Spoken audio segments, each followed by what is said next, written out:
Hey there, this is Jen T. Grace, founder of Publish Your Purpose. And I am here with Dr. Jen Towns, who is the newest author of Our Deepest Roots. Hey, Jen, how are you today? Hey, I'm doing well, thank you. How are you?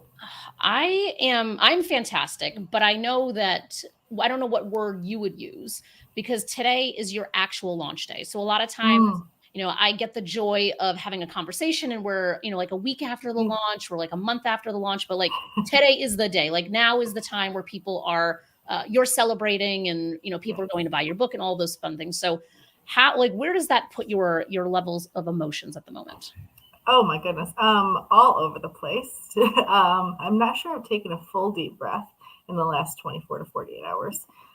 Just so excited.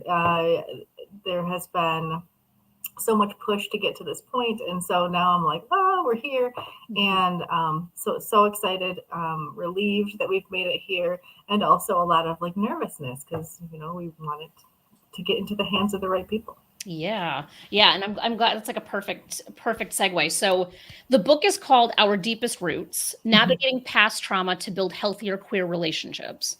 And your professional moniker, if you will, is your queer therapist.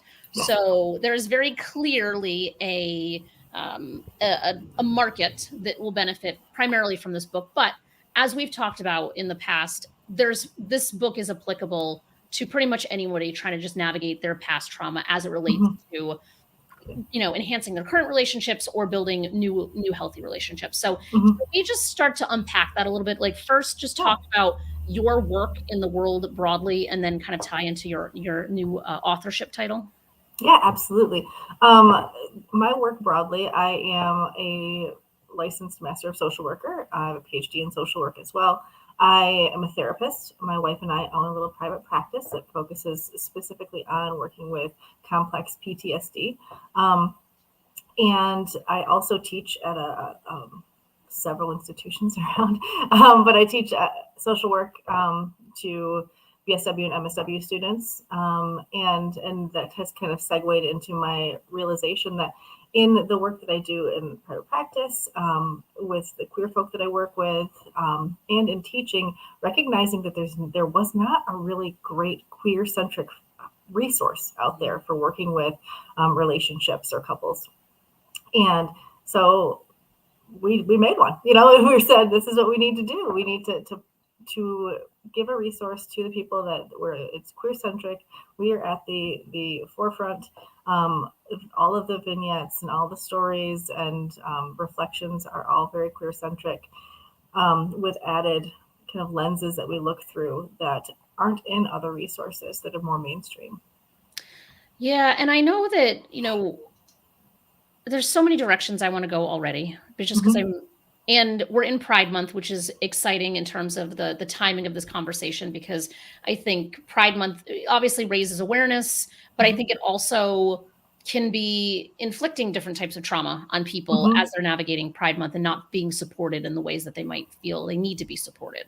Yes. So, can we just start with, I guess, talking about like your big picture purpose and how Mm-hmm. it kind of ties into this? Because I have a number of questions and things that are kind of coming up for me, but I want to kind of just set the stage in terms of like what your intention and purpose was behind all of this. Yeah, absolutely. My big purpose, I was reflecting on that. I have been reflecting on that throughout the whole process of the book. But it's just to help people. I think that in my soul, at my center purpose is just to help people. And I was fortunate enough to find a career where I could do that on an individual level with my clients, one on one, or in a couple or relationship counseling. And then I extrapolated that, to teaching and to teaching other people how to help individuals. Um, and then I'm, taking this to more of a macro level and disseminating this information out into a wider populace. Just to try to get this resource into the hands of people that need it, into the lay population that I don't necessarily see in my office or I don't see in my classroom, but still need this information, just to give them some hope and some inspiration and to feel that level of empowerment. Yeah. Yeah. Cause what's interesting is just kind of really what you're tapping into. And obviously, it's from your professional experience in a lot of different lenses, is that Mhm. there just is not or has not been a resource in the way that you have constructed this one, and that's what I want to kind of unpack a little bit here, because you have all of the credentials one could need to go write a very clinical, academic, how to, any type of book like that. Like, you have all the things you need to do that.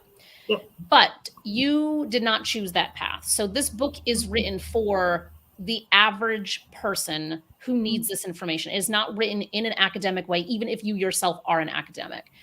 And it also has a huge component of storytelling in it. So I want to just ask you about that emotional journey of making that decision to use your story as ways to highlight what you're talking about, rather than just relying on patient stories, which you easily could have done. So, Yes. what was it about this that made you say, like, I need to use my experience in navigating my own past trauma to be to lead the example? Like, how did that decision come to be? Sure, great question. It came to be, during one of our getting started for authors workshops where I was able to, I had a lot of content. I had a lot of, stories and vignettes. And it was just still kind of falling flat. It wasn't what I wanted it to be. I could have easily, like you said, gone down the academic route and written like a textbook style. Or I could have just infused it with a lot of my client stories. But I wanted to go back to why we started writing this in the first place and why it was inspiring to us. And I say us, I mean my wife and I, in the work that we do, but also in our relationship. We're like, what would we have needed if we were trying to navigate this? Because that's what the inspiration was for this story was, or for this book was, the fact that we both had our own individual trauma histories. My trauma happened when I was an adult. Her trauma happened when she was a child. But individually, they showed up in relationship in such varied ways and complex ways. And it was impacting our relationship. Even though we love each other very much, we have a very good communication style, we are trained therapists, it still was showing up in our relationship. And we didn't have any resources to grab. There were books out there of the how-tos, there were the academics resources, but there was nothing that we really could grab onto that spoke to us as queer individuals. Navigating through traumatic histories and trying to build a really healthy relationship moving forward.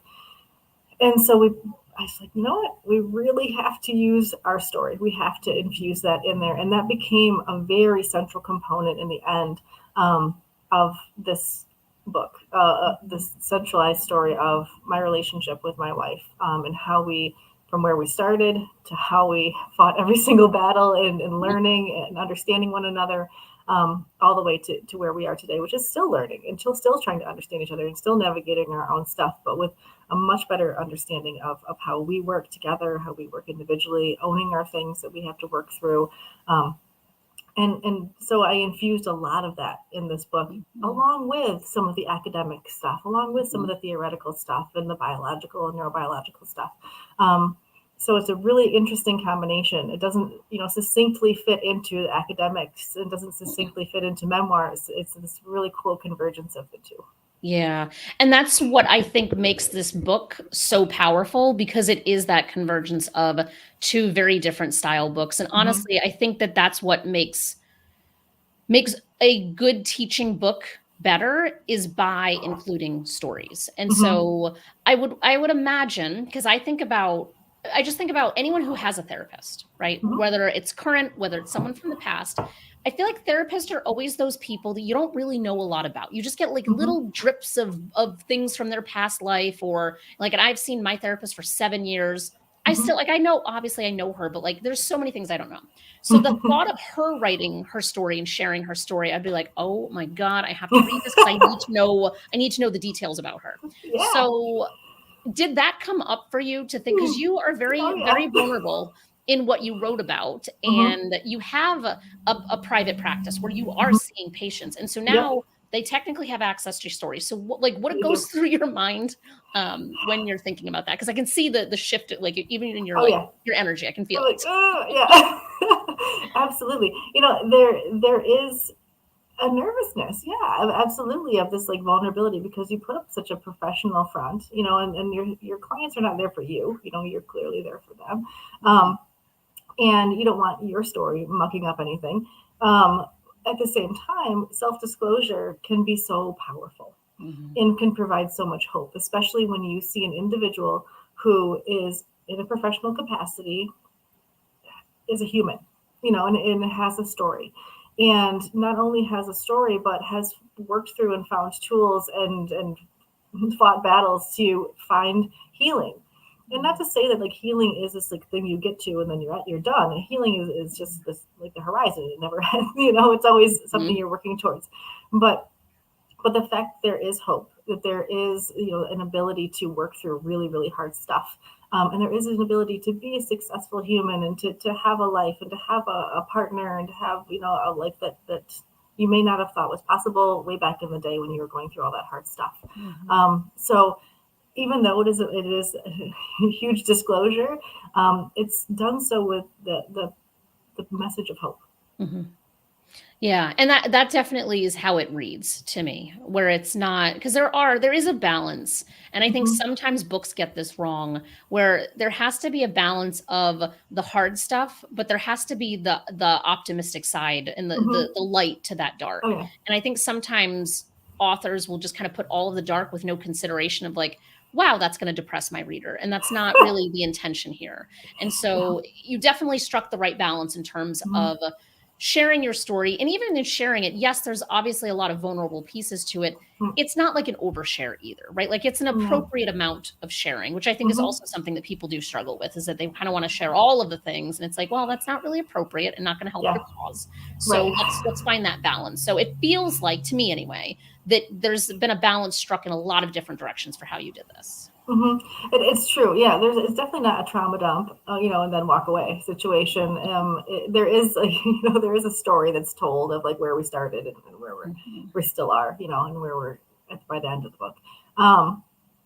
And so it's for the purpose of teaching and learning. It's for the purpose of this is an example, and this is what we can do with it. And this is why our brains do that this way, and this is what we can do about that. And so it's in the context of teachable moments.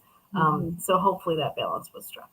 Yeah, and I think what's interesting, because it's both in the content of the book, but it's also in just how you're even framing it now, is that it's not that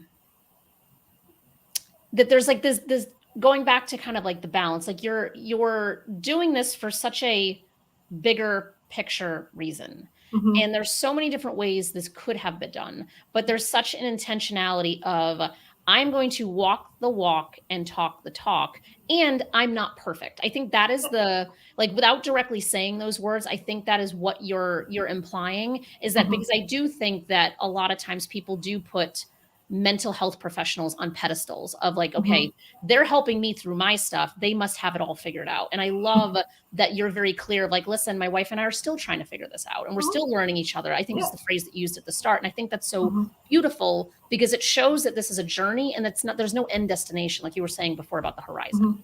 Right. Exactly. No, there is no like perfection.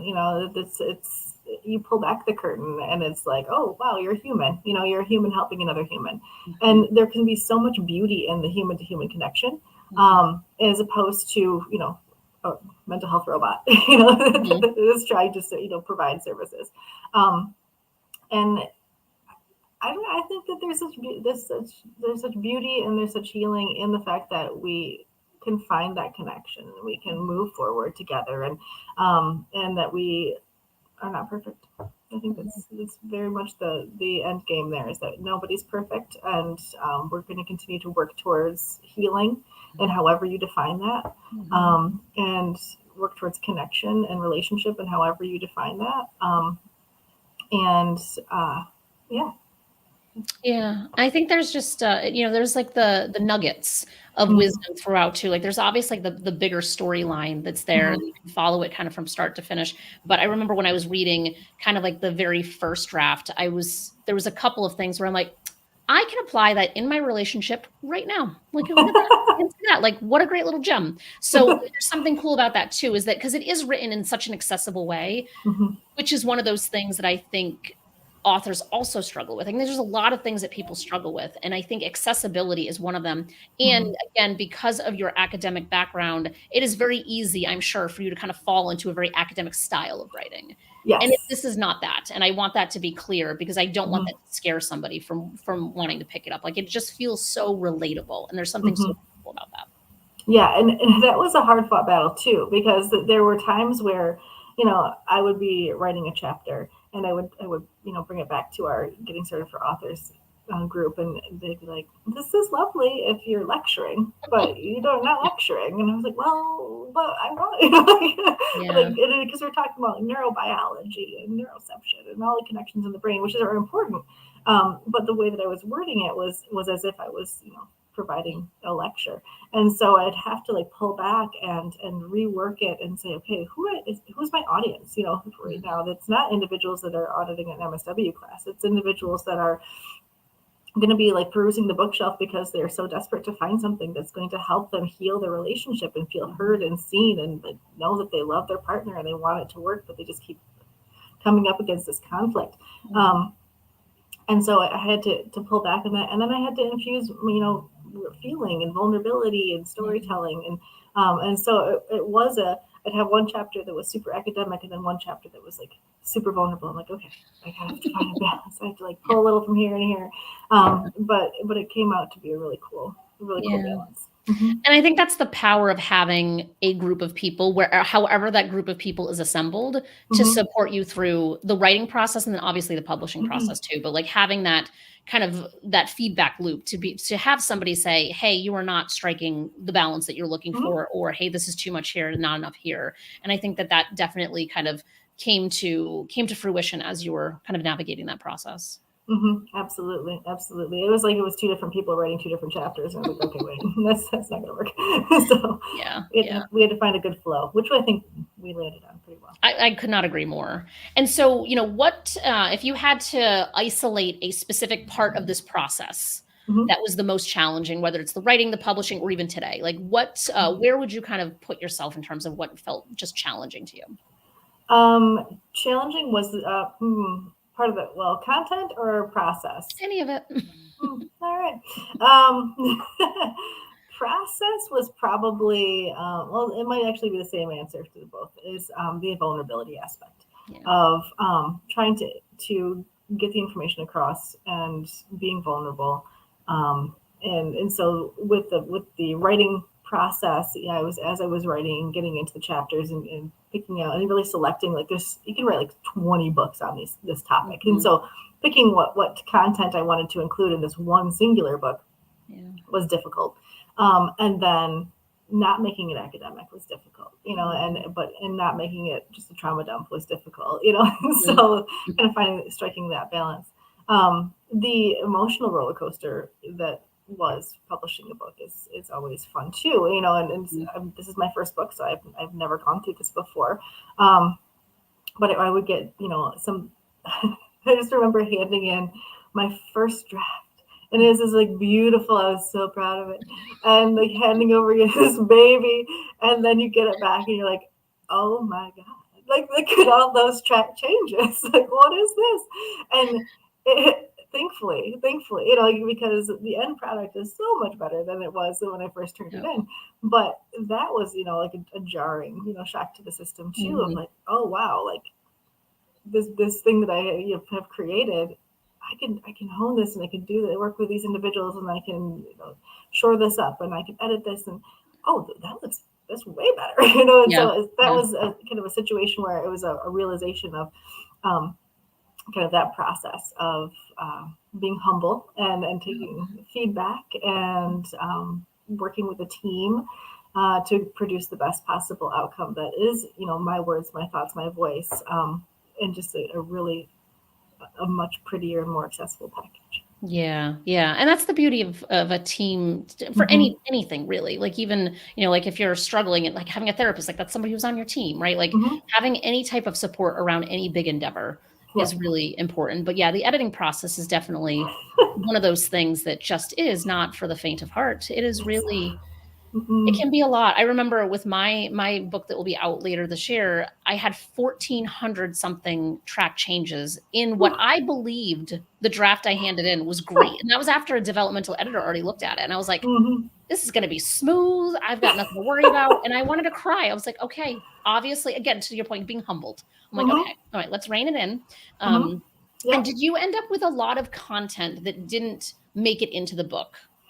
Mm, mostly just superfluous things. It wasn't Yeah. anything that was major that was, Mhm. cut out of it. It was a lot of things that I used way too many examples for something that could have been just carved down to something that was more accessible and Mhm. more meaningful. It was sometimes less words are more meaningful. Yeah. Um, and I am going to be working on creating a workbook that goes along with this. Stay Perfect. tuned. Mhm. Um, but because some of those things, those are the things I had to cut out a little bit more of the like hand over hand, like what let's walk through this. Now, at Mhm. the end of every chapter, there is a digging deeper exercise that really kind of says how can you apply these concepts to your life and what you're dealing with, and have you ever Mhm. experienced these things? So that's kind of a shout out to the workbook that's Yeah. coming. But um, some of the content, because again, you could write like 20 books with this content. Mhm. You had to just really boil it down to the main topics, while staying true to what you really wanted to write about. And so Mhm. that was tough sometimes. Yeah. Yeah, but it's good because now you'll have a workbook, and so, Hmm. as you're saying, stay tuned for that, and your website, I will put Hmm. on the screen below for everyone, so Dr. Jen Towns, very, very simple to get Easy. to. Hmm. Yep, very easy.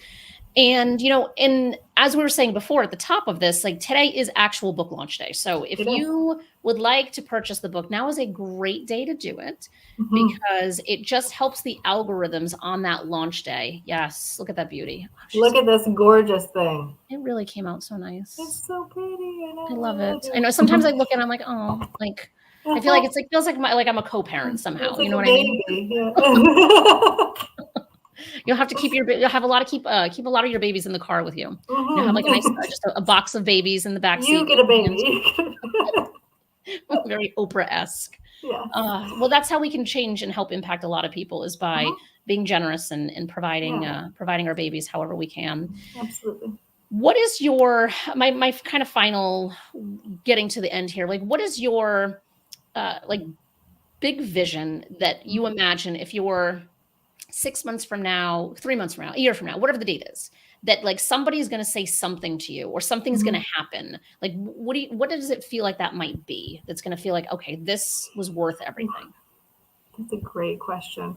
Um, I think it will ultimately be maybe even someone coming up to me or contacting me in some way and saying, like, I didn't know that there was hope for my relationship. I was Mhm. terrified that the person that I loved more than anything in the world, the healthiest relationship I might have actually been in, I didn't know if there was a future. I didn't know if we could do it because we just kept getting into these patterns and in these cycles, and then we come back together and we love each other so much, but we just didn't know. We didn't know if we could do it, and thankfully, I found your resource at the exact right time that I needed it, and we're still together. Or, whatever it is. Yeah. Like we've been able to navigate through that, and you've Yeah. given us hope. That's ultimately what it is. I can only see one client at a time, or one partnership, or what at a time. Mhm. I can only teach so many students to go out into the world. And so having a resource just available so that the right person picks it up at the right time when they need it, and they Mhm. say, oh my gosh, there is hope. There is Mhm. something that we can do something. Because when you're in a relationship like this, sometimes it feels so helpless, and it Mhm. feels, so scary, and heartbreaking. And Mhm. so if you're able to find a resource that just allows you to have a few tips and tricks, and you are able to say like, wow, we're not alone. Someone does see us. Someone does see Yeah. what we're dealing with. That would be my goal. I love that so much. And what I would encourage for anyone who's watching, whether it's today, now, during the launch, or it could be 6 months from now, is to take that next step. Like if this book impacts you, if any book impacts you, take Mm-hmm. the step to tell the author that. Because I Mm-hmm. feel like it's not, we don't, as authors, we don't get it enough. Like people are being impacted, but it's a very select few people who actually go ahead and send the email because your contact information is all over the place. Like it is very Right. easy to access you. So if the book is helping, like just send that email, because there's something so validating and just appreciative of being like, okay, I know that it's helping people. Like I hear like the chatter in the distance, but to actually get that email saying like, you help me, there's nothing that beats that feeling. So that is my call to action for folks, is to obviously go get the book. And then beyond that, if you are really impacted by it, to just reach out and say, whatever it is, because there's something so beautiful about that. And I think we just assume that authors are bombarded, that they're getting such an influx of things. But the reality is, even if you were getting bombarded, why would you not want to be bombarded more with Please things about bombard how us. great your book is, right? After all of this roller coaster of a process. Yes. Please bombard us. Yes, please bombard everybody. Is there anything that I have not asked you that you want to kind of throw out there? I don't, just feel free to follow me on Instagram. It's Your Queer Therapist. TikTok as well. I'm starting to amass questions that people have asked me, and I'm going to start giving feedback, questions about trauma and relationships.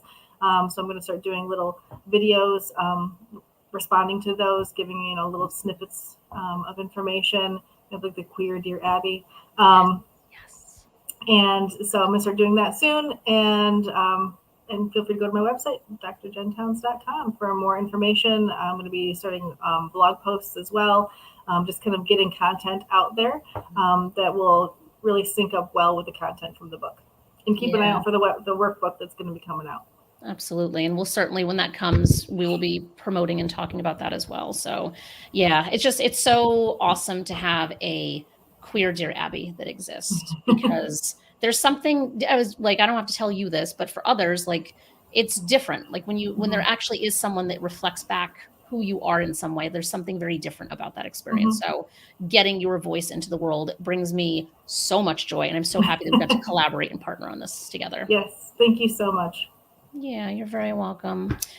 All right, I think that wraps everything up. So thank you for your time. Enjoy the rest of your launch day today. Thank you. Keep Thank breathing. you. Keep On breathing. Amazon. Go buy the book. All the things. Breathing. Yes. All right. Thank